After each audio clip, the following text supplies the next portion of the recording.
BJP కల నెరవేరినట్టేనా దీంతో రామ మందిరంతో? ఇది ఫస్ట్ స్టెప్ ఆఫ్ సక్సెస్ అనుకోవచ్చా? భారతీయ జనతా పార్టీ గవర్నమెంట్లోకి వచ్చిన తర్వాత ఆర్టికల్ 370 చేసిందండి.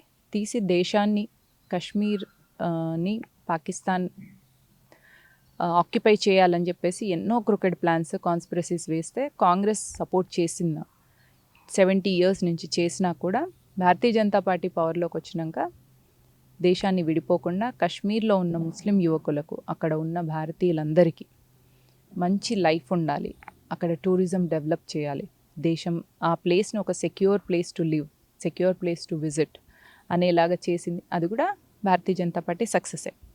ఎత్ర నార్యస్తు పూజ్యంతే రమంతే తత్ర దేవత అని ముస్లిం మహిళల్ని కూరలో ఉప్పు ఎక్కువైందని, చాయ్ బాగా పెట్టలేదని, చెప్పిన మాట వినట్లేదని, తలాక్ తలాక్ తలాక్ అని ట్రిపుల్ తలాక్ చెప్పేసి వాళ్ళను పిల్లలతో పాటు నడి రోడ్ల మీద వేసే భర్తలు ఉన్న ఈ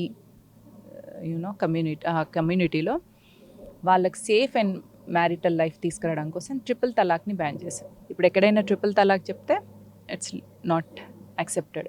దానిలో నెక్స్ట్ పాలిగమీని కూడా యాడ్ చేసేస్తే ముస్లిం మహిళలకు మంచి ఫ్యూచర్ ఉంటుంది.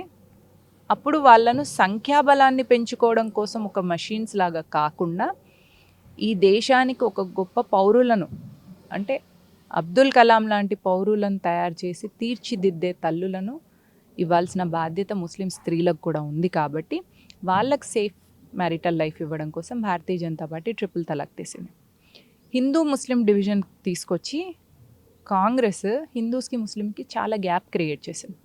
ఆ గ్యాప్ని తీసేయడం కోసం యూనిఫామ్ సివిల్ కోడ్ తీసుకొచ్చి ముస్లిమ్స్ వాళ్ళ లైఫ్ని ఒక ఎడ్యుకేటెడ్ అండ్ ఒక సెల్ఫ్ రెస్పెక్ట్ ఉన్న లైఫ్ని లీడ్ చేయడం కోసం, ఒక హైలీ రెస్పెక్టబుల్ సొసైటీలో ఒక ఇండివిజువల్గా వాళ్ళని చేయడం కోసం యూనిఫామ్ సివిల్ కోడ్ తీసుకొచ్చి వాళ్ళకు ఒక బెటర్ లైఫ్ని ఇచ్చే ప్రయత్నం చేసింది. అది కూడా భారతీయ జనతా పార్టీ విజయంలో భాగమే.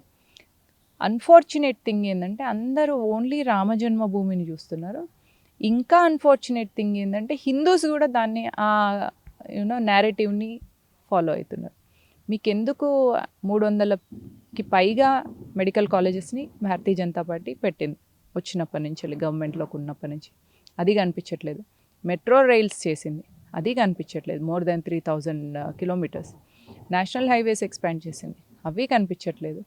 ఉజ్వల స్కీమ్ కింద ఎంతోమందికి సిలిండర్స్ అందించింది. ఎలక్ట్రిసిటీ అయితే దాదాపు దేశంలో కొన్ని గ్రామాలలో 70 సంవత్సరాలు కాంగ్రెస్ ఉన్న ఇప్పటి వరకు అక్కడ ఎలక్ట్రిసిటీ లేదు. అట్లాంటి ఏరియాలలో లైట్లు, ఆ ఏరియాలో పిల్లలకు స్కూళ్ళు, ఇవన్నీ కూడా భారతీయ జనతా పార్టీ చేసింది. ఇవి కనిపించకుండా ఓన్లీ రామ జన్మభూమి కనిపించడం అనేది రియల్లీ ఒక పెయిన్ఫుల్ థింగ్.